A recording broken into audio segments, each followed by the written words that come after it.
پاس صحت نہیں ہے، بیمار ہے، لاکھ روپے خرچ کر لیے ہیں، ابھی بھی اس کو شفا نہیں مل رہی، اس سے جا کے پوچھ لو کہ صحت کتنی بڑی دولت ہے۔ جو شخص دنیا سے چلا گیا، ایمان کی حالت میں نہیں گیا، اسلام کی حالت میں نہیں گیا، کلمے کی حالت میں نہیں گیا، کفر کی حالت میں گیا ہے، اس سے پوچھ لو ایمان کی دولت کیا ہے، اس سے ایمان کی اہمیت پوچھ لو۔ اگر اس کو موقع ملتا تو دنیا میں آ کے وہ ضرور بتاتا کہ ایمان والوں اس ایمان کی قدر کرو۔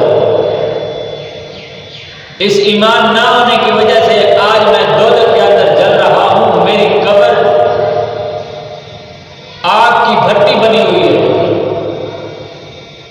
تو اس ایمان کی بھی قدر کریں۔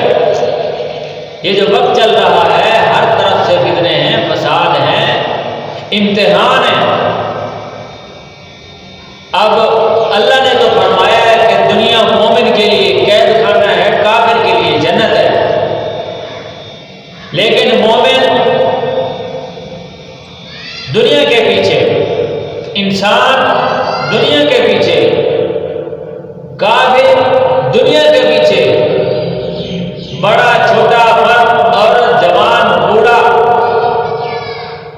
دنیا کی حرص، دنیا کی فکر، دنیا کی لالچ، دنیا کا غم، دنیا کی سوچیں، دنیا کی فکریں کھائے جا رہے ہیں۔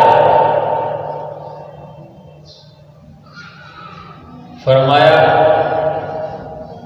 دنیا کی فکر اتنی کرو جتنا یہاں رہنا ہے، آخرت کی فکر اتنی کرو جتنا وہاں رہو گے۔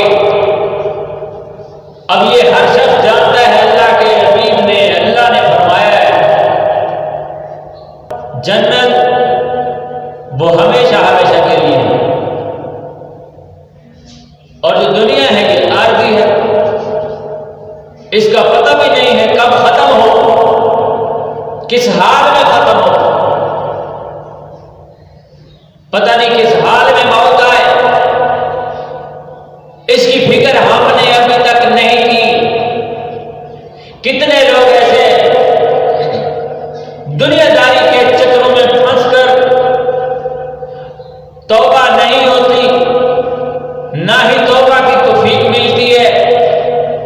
جب فکر ہی نہیں تو توبہ کی توفیق کیسے